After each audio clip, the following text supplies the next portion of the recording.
नमस्कार, मैं हूं वैभव जैन मस्ताना। आप देख रहे हैं आवाज न्यूज 24। आवाज न्यूज में आपका बहुत बहुत स्वागत है। इस समय हम चर्चा करने के लिए ऐसे संत के साथ मौजूद हैं जो किसी परिचय के मोहताज नहीं है। उनकी भावना हमेशा परिवारों को जोड़ने की रही है, परिवारों को समझाने की रही है और समाज को एकत्रित करने के हमेशा प्रयास में लगे रहते हैं। जी हाँ, हम बात कर रहे हैं आचार्य गुरुवर विद्यासागर महाराज के परम शिष्यों में से एक मुनि श्रीहंस सागर महाराज जी से।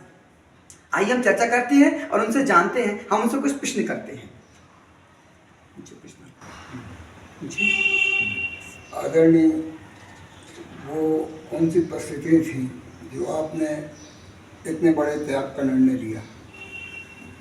संसार आसार है, जैन सिद्धांत ये कहता है। लेकिन आचार्य श्री विद्यासागर जी महाराज को जब प्रथम बार देखा तो अंतरंग से वैराग उत्पन्न हुआ। तो फिर घर परिवार को छोड़ करके इस मार्ग पर बढ़े। उनके निर्देशानुसार मैकेनिकल डिप्लोमा हमने प्राप्त किया, नौकरी भी की। इसके बाद भी उस पद पर ना बढ़ करके इस धर्म के मार्ग पर आगे बढ़ने लगे और सब कुछ छोड़ करके जैनेश्वरी दीक्षा धारण कर ली। आदरणीय, तो इस अवस्था में आके आप सुख का अनुभव करते हैं? पंचेंद्रियों के सुख नहीं है। आत्मा की तरफ ध्यान लगाना ये परम सुख कहा गया है। और बाहरी वातावरण से दूर होकर के, भौतिक चकाचौंध से दूर होकर के अपनी आत्मा का ध्यान करना, यही शांति का उपाय है। इसमें ही सच्चा सुख है। हम सांसारिक लोगों को आप क्या उपदेश देना चाहिए? यही उपदेश सांसारिक लोगों को देना चाहते हैं। जितना कुछ समय मिले हम संसार से हटकर अध्यात्म की ओर आएं, अपनी आत्मा को पहचानें, बाहरी जगत को थोड़ा थोड़ा छोड़ करके अध्यात्म में लीन हो। यह भी सांसारिक सुख से हटकर आत्मा को प्राप्त करने का सच्चा उपाय है। मैंने आचार्य गुरुवर विद्यासागर महाराज से एक प्रश्न किया था, क्योंकि वो हमेशा नीची निगाह रखते थे।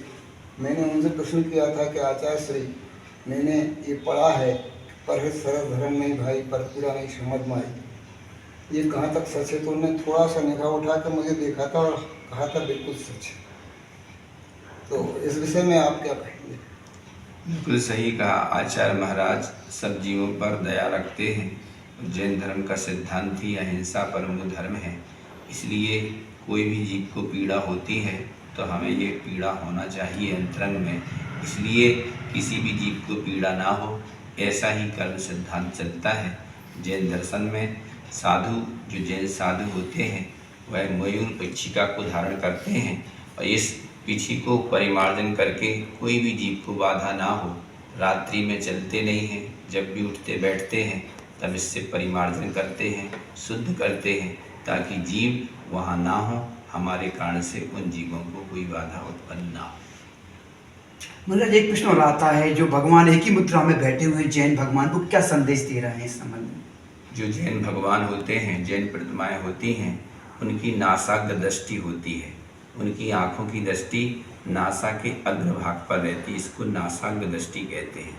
वे दुनिया को नहीं देखते, अपनी आत्मा को देखते हैं और यही उपदेश देते हैं कि संसार में सब कुछ देख लिया, कहीं शांति नहीं, अब अपनी आत्मा की ओर देखो, उसमें ही शांति है।